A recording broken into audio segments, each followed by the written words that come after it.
Atterrissage allumé dans les airs. Ah, le revoilà. Il est de retour. Oh non, jetez-le, qui est avec le retour. Bonjour, comment tu vas? Alors, pour décollage de l'appareil sur lequel est inscrit le nom de son plus célèbre pilote, Bob Hoover, qui est un appareil bimoteur dont je viens tout juste d'oublier le nom, qui vient tranquillement de rentrer son train d'atterrissage et qui va nous effectuer le même type de présentation que l'effectue ce Bob Hoover, pilote célèbre aux États-Unis. Ah là là, Bob Hoover, notre Bob Hoover national ici au sol, et bien c'est bien ce Christian Bocage que l'on ne connaît pas, son commandeur ici, regardez ça. Alors, d'un côté là, de l'autre côté, en premier, le quadrimoteur d'Henri Murcia. Regardez cet engin, donc c'est parfois quelques petites surprises avec lui. Et puis derrière, l'extraordinaire aérocommandeur avec ça. L'ami Olivier vous en touchez un mot. Et cette machine qui repart est un avion de transport, on va dire léger pour quelques personnes. Eh bien, il a été popularisé, regardez ce genre de manœuvre, eh bien, le grandeur a été popularisé par ce fameux Bob Hoover. Alors Bob Hoover, c'est qui? Eh bien, c'est un pilote qui maintenant doit flirter du côté de 70 ans, pas loin. Et alors, si vous êtes des fanatiques d'Internet, si vous avez l'occasion d'aller voir sur Internet ce ski, sinon allez-y, tapez son nom, Bob Hoover, H2OVR, comme inspiré de moteur, dans un moteur de recherche, vous allez tomber sur des vidéos absolument hallucinantes. Ce pilote se permet de faire des vols sur un moteur et puis sur zéro moteur, complètement emplané. On parle de l'avion grandeur bien sûr, et le plus fou de tout, Olivier, on connaît tous cette extraordinaire prise de l'intérieur du cockpit où le pilote se verse un verre de thé posé sur le tableau de bord tout en effectuant un tonneau complet. C'est absolument hallucinant. En effet, manœuvre évidemment à ne pas reproduire. Alors, il faut savoir que Bob Hoover, c'est notre Jack Dean américain, puisque Jack Dean est le pilote de référence que l'on entend régulièrement. C'est un leader de la patrouille de France.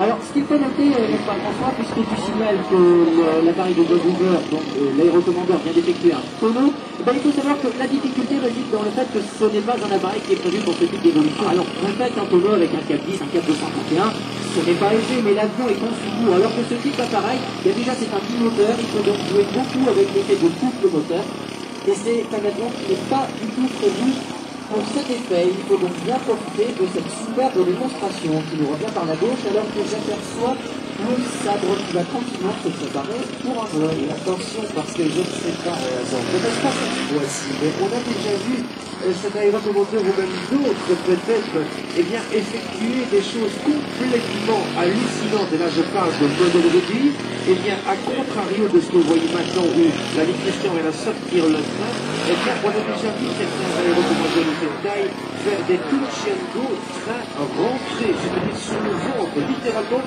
sur le ventre de l'avion dans de l'herbe. Eh bien, dans ce genre de truc de et qui passe de façon absolument spectaculaire, évidemment, et l'officiel. Pendant ce temps-là, le quadrimoteur de la vie Henri Murcia. Alors, quadrimoteur, bimoteur, même combat, multimoteur, ami Olivier, toute la difficulté, tous les risques inhérents au multimoteur, le fameux syndrome, un multimoteur, c'est un moteur est un multimoteur nord. Alors, feu, bien évidemment, alors que j'ai laissé tranquillement ramasser ton verre, qui est un vert rouge, bien évidemment. Bien, c'est de l'eau rouge. Voilà, de rouge. Alors, comme tu le signalais, les avions moteurs présentent un gros avantage, c'est qu'en cas de panne, vous n'êtes pas complètement dégoûté, il vous reste un moteur. À l'inverse, eh bien, le gros problème, c'est que ça va vous créer une dissymétrie relativement importante qui est plus souvent facile de contrôler, tout simplement avec le point de l'axe dont nous parlions tout à l'heure. L'axe du lacet qui se commande au pied, ce qui vous permet de maintenir votre ligne, qui est un instrument de navigation, de pilotage, qui vous permet donc de maintenir votre ligne de centre. Il faut savoir que tout appareil qui vole, que ce soit un avion, un hélicoptère, un planeur, ou tout autre modèle volant, doit voler avec la bille toujours au centime 60 grammes, dans un cœur de centre, quelle que soit la phase du vol.